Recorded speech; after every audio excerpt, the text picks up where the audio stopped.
वालेकुम ग्रेड 5। मैं हूं आपकी मैथ्स की टीचर सबा और मैं आपके साथ करी हूं चैप्टर नंबर 3 फ्रैक्शंस।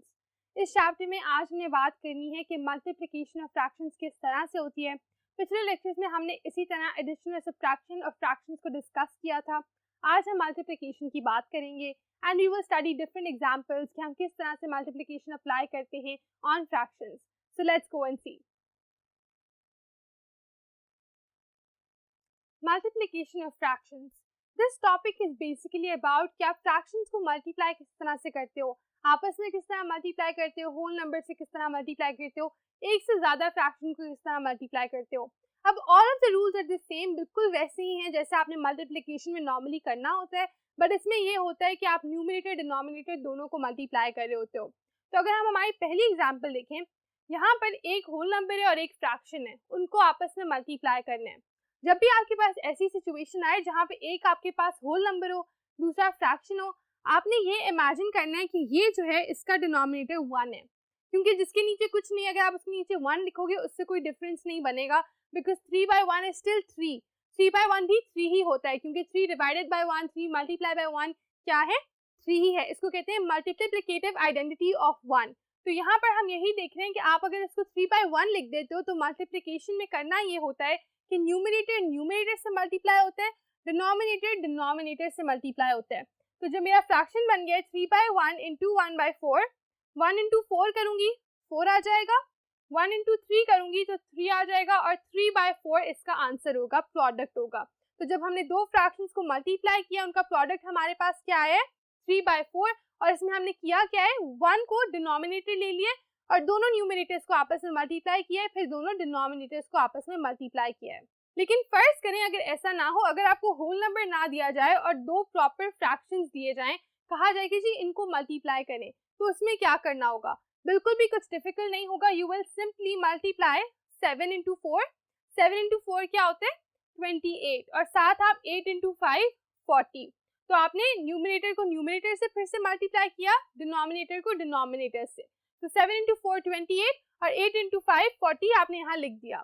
अब ये आपका जवाब तो है, लेकिन आपको सिंप्लीफाई या लोएस्ट टर्म्स में लिखना होता है अपना जवाब हमेशा फ्रैक्शंस में। तो ये दोनों किसी सेम नंबर से डिवाइड हो सकते हैं, वैसे तो 2 से भी होते हैं, then we can look around to see के दोनों 4 से डिवाइड होते हैं। तो 28 4 is 10, तो इसी का फ्रैक्शन का इक्विवेलेंट और सिंप्लीफाइड फ्रैक्शन बन गया 7/10। और ये क्योंकि मजीद अब फैक्टराइज नहीं हो सकता, सिंप्लीफाई नहीं हो सकता, तो ये हमारा आंसर है for this fraction multiplication question. तो इस तरह से हमने अंडरस्टैंड किया है फ्रैक्शंस को बेसिकली किस तरह मल्टीप्लाई करते हैं। एक और तरीका होता है जिसमें आप डायग्राम्स को इस्तेमाल करते हो, उनको ऐड करते जाते हो। Let's go and also look at that. अभी तो आपने सिंपली सिर्फ फ्रैक्शंस को आपस में मल्टीप्लाई कर लिया था, but you can also use different types of diagrams इन्हीं क्वेश्चंस को सॉल्व करने के लिए। तो अगर आप अब देखो, आपको कहा जा रहा है 2 मल्टीप्लाई बाय 1/3। एक तरीका तो ये है कि आप 2 के नीचे एंटिसिपेट कर लें कि 1 है, 2 इंटू 1 क्या होगा 2, एंड 1 इंटू 3 क्या होगा 3। तो 2/3 आपका जवाब आ जाएगा, जो यहाँ पे भी एंड पे आपका जवाब आ रहा है।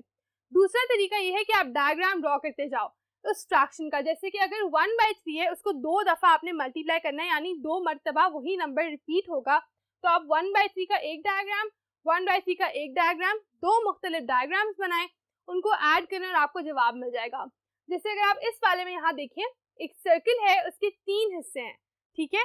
1/3 हम इसमें किस तरह दिखाएंगे, 3 में से एक को हमने शेड कर दिया 1 आउट ऑफ 3, तो ये हमने उस फ्रैक्शन का डायग्राम बना दिया है। सिमिलरली यहाँ पर भी 1 और 1 2 3, उनमें से एक को हमने शेड कर दिया तो 1/3। अब अगर आप देख रहे हो, इसमें से भी 1/3, इसमें से भी 1/3, यानी यहाँ पर हम ड्रॉ कर सकते हैं 3 में से 2 हिस्से हमारे शेड हो गए and we have a 2/3। So this is how you use diagrams. अब आपकी आगे एक्सरसाइज है, एक्सरसाइज 3B, उसमें भी ऐसे काफी सिमिलर क्वेश्चंस आएंगे। वो कहेंगे या तो डायग्राम्स को बताएं कि कौन सा फ्रैक्शन है, या फिर डायग्राम्स बना के फ्रैक्शंस को ऐड करें। तो इसको अच्छे तरीके से समझ लें। सिंपली जो भी आपके पास फ्रैक्शन है, अगर हमारे पास फ्रैक्शन होता है 2/3 तो हम इनमें से 2 को शेड कर देते, अगर होता है 3/3 तो हम पूरे को शेड कर देते, ठीक है। तो इस तरीके से हम डिफरेंट फ्रैक्शंस को रिप्रेजेंट कर सकते हैं डायग्राम से। इससे होता क्या है, इससे और आसान हो जाता है, जिससे आप फौरन देख सकते हो, आप काउंट कर सकते हो 1/3, इतनी सिंपली आपको समझ आ जाती है, एक विजुअल आपके दिमाग में बन जाता है कि ये फ्रैक्शन किस तरह का है।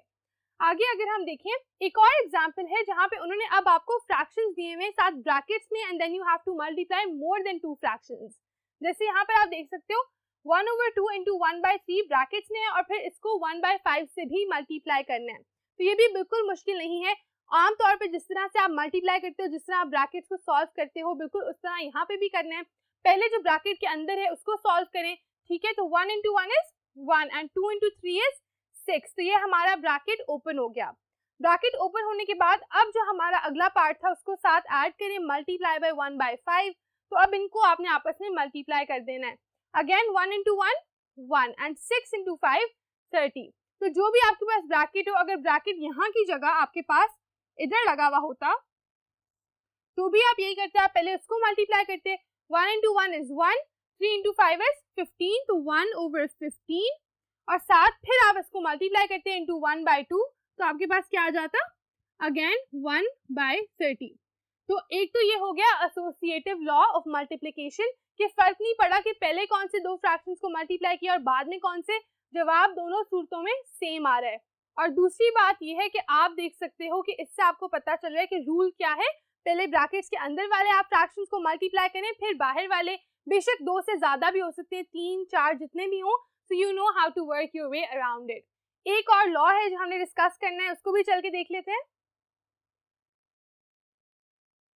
अब जो थर्ड चीज हमने डिस्कस करनी है, that is basically distributive law of multiplication over addition. इसका क्या मतलब है? इसका मतलब ये है कि जब आपने कोई दो डिफरेंट चीजों को ब्रैकेट्स में एक चीज से मल्टीप्लाई करना होता है, तो that is equal to the fact कि अगर आप एक चीज को उससे अलग अलग मल्टीप्लाई करेंगे, ठीक है। फॉर एग्जाम्पल, यहाँ पर अगर आपने 12/27 प्लस 8/9 को मल्टीप्लाई करना है 1/4 से, तो अगर आप इन दोनों को अलग अलग भी 1/4 से मल्टीप्लाई करेंगे और फिर उनका जवाब ऐड करेंगे, तो आपके पास बिल्कुल सेम आंसर आएगा। फॉर एग्जाम्पल, अगर आप यहाँ देखें, पहले अगर हम इन दोनों को ऐड कर लें, ये दोनों ऐड तब तक नहीं हो सकते जब तक डिनोमिनेटर सेम ना हो। तो 9 को हमने 3 से मल्टीप्लाई कर लिया, 8 को भी 3 से मल्टीप्लाई कर लिया, 24/27 हमारे पास आ गया। अब ये दोनों ऐड हो सकते हैं, तो इन दोनों को हम ऐड कर लेते हैं। 12 + 24 इज 36/27। ये जब हमारे पास आ गया 1/4 एज इट इज, ब्रैकेट हमारा सॉल्व हो गया। नेक्स्ट हम इसको पहले सिंप्लीफाई कर लेते हैं। 36 और 27 दोनों 9 से डिवाइड हो सकते हैं, तो ये बन जाएगा 4 और ये बन जाएगा 3, क्योंकि 36 divide by 9 is 4 and 27 divide by 9 is 3। अब यहाँ पर भी 4 है, यहाँ पर भी 4 है, क्या ये दोनों एक दूसरे को कैंसिल कर सकते हैं? यस, डेफिनेटली, ये भी और ये भी। तो यहाँ पर भी 1 रह गया, यहाँ पर भी 1 रह गया। अब आपके पास रह क्या गया है? 1 into 1 and then 1 into 3. So 1 into 1 is 1 and 1 into 3 is 3. आपका आंसर आ गया 1/3। अब अगर हम दूसरी साइड को सॉल्व करें, तो अगर आप यहाँ देखें, हमने 12/27 को अलग लिख दिया है और 8/9 को अलग लिख दिया है। The next thing that we will do is, पहले हम कैंसिल आउट कर सकते हैं, तो हम कर लेते हैं। 12 और 27 दोनों 3 से डिवाइड हो जाएंगे। 27 divide by 3 is 9 and 12 divide by 3 is 4। 4/9 जब आपके पास आ गया है, तो आप अब यहाँ पर 4 है, 4/9, तो आप 4 और 4 को भी कैंसिल कर दोगे, अगेन 1 1, तो आपके पास रह गया 1 into 1 जो कि 1 है एंड 1 into 9 जो कि 9 है। दूसरी साइड पे 1 into 8/4 into 9 था हमारे पास, 8 और 4 आपस में कैंसिल आउट हो गए, 8 बन गया 2, क्योंकि 4 2s are 8। जब ये आपने कैंसिल कर लिया, तो 1 into 2 is 2 एंड नीचे जो 1 रह गया था वो 9 से मल्टीप्लाई होगा और ये आपके पास आंसर आ जाएगा। तो अब हमारे पास है यहाँ पर 1/9 और ये वाला 2/9, इनको हम आपस में ऐड कर सकते हैं क्योंकि डिनोमिनेटर सेम है। 1 + 2 is 3 and 9 as it is, तो 3/9। 3/9 एक तो आपका आंसर आ चुका है, लेकिन यू कैन सिंप्लीफाई इट। दोनों को अगर हम 3 से डिवाइड करें तो क्या बनेगा? 1/3। तो आपका आंसर 1/3 एग्जैक्टली द सेम आ गया। इसको बच्चों हम कहते हैं distributive law of multiplication over addition, कि आपने दो मुख्तलिफ तरीकों से सॉल्व किया है दोनों को, लेकिन जवाब बिल्कुल आपका सेम आया है। हेंस विद दैट हमारा आज का लेक्चर जो था, जिसमें मैंने आपको ब्रीफ करना था मल्टीप्लिकेशन ऑफ फ्रैक्शंस के बारे में, वो हमने कवर कर लिया है। अब नेक्स्ट लेक्चर में हम स्टार्ट कर देंगे एक्सरसाइज 3B और अगर आपको कोई कंफ्यूजन है तो वो उस लेक्चर में इंशाल्लाह बिल्कुल दूर हो जाएंगी। See you in that lecture then. अल्लाह हाफिज।